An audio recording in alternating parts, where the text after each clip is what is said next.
দ্রুত গতিতে বাস চালানোর জন্য মাঝে মধ্যে ঘটছে দুর্ঘটনা। মূলত বালুরঘাট শহরে প্রবেশের আগে গাড়ির গতি বাড়ানো হয়, ফলে বাড়ছে পথ দুর্ঘটনা। সেই পথ দুর্ঘটনা কমাতে এবার বিশেষ উদ্যোগ গ্রহণ করল জেলা ও বালুরঘাট সদর ট্রাফিক পুলিশ। বালুরঘাট বাস স্ট্যান্ডে বাসের চালক ও কর্মীদের নিয়ে বিশেষ বৈঠক করেন ট্রাফিক পুলিশ। এই বৈঠকে উপস্থিত ছিলেন ডিএসপি ট্রাফিক বিল্ল মঙ্গল সাহা, বালুরঘাট সদর ট্রাফিক আইসি অরুণ কুমার তামাং সহ অন্যান্য আধিকারিকরা।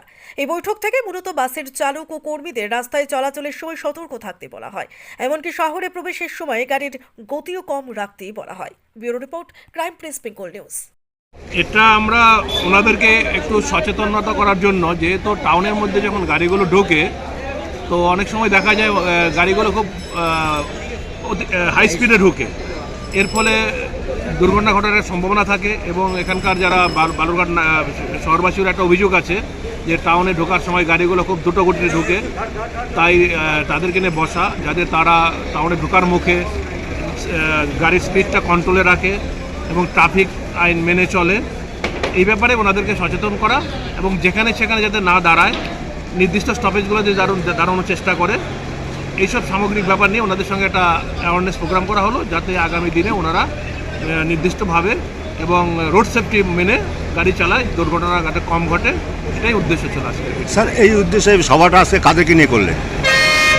এটা এখানকার যারা গাড়ির সঙ্গে যারা জড়িত আছে, ড্রাইভার আছে, খালাসি আছে এবং সংগঠনের লোকজন আছে এবং এখানকার লোকাল যারা দুটো আছে, এদেরকে নিয়ে আমরা এই মিটিংটা করলাম। আজকে এই সভা থেকে জনগণের উদ্দেশ্যে আপনি কি বলবেন?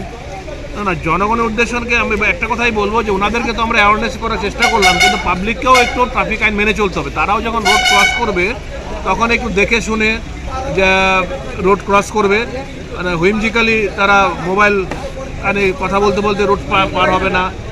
যতটা সম্ভব ট্রাফিক আইন মেনে চলবে, যাতে দুর্ঘটনা কম ঘটে, এটাই আমাদের মিটিংয়ের উদ্দেশ্য। একটা লাগলো তো সাধারণ পাবলিকের ক্ষেত্রে বলছি যে স্টপেজ ছাড়া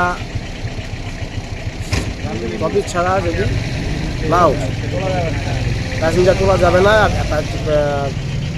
স্টপেজ ছাড়া প্যাসেঞ্জার উঠলেই রাস্তায় যানজট হচ্ছে, এর ক্ষেত্রে অ্যাক্সিডেন্টও হচ্ছে।